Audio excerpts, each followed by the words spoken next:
George Soros, for one, used his speech as an opportunity to attack China and its leader.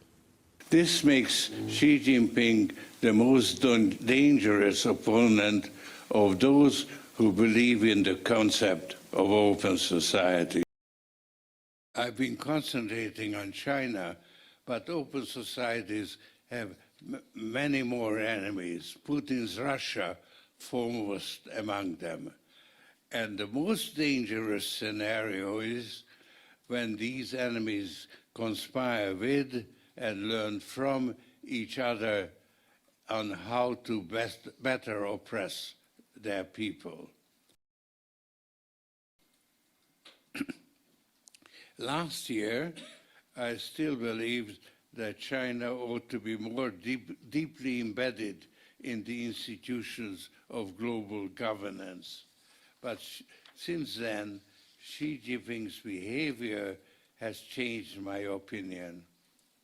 My present view is that instead of waging a trade war with practically the whole world, the US should focus on China. Instead of letting ZTE and Huawei off lightly, it needs to crack down on them.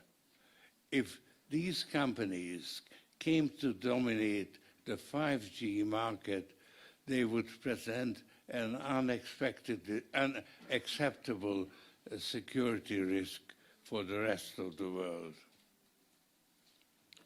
Regrettably, President Trump seems to be following a different course: make concessions to China and declare victory while renewing his attacks on US allies. This is liable to undermine the US policy objective of curbing China's abuses and excesses.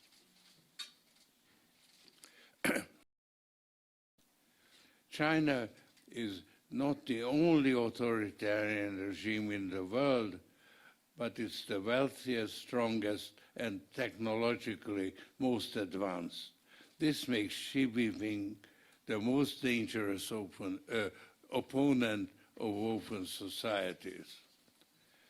That's why it's so important to distinguish Xi Jinping's policies for the aspirations of the Chinese people.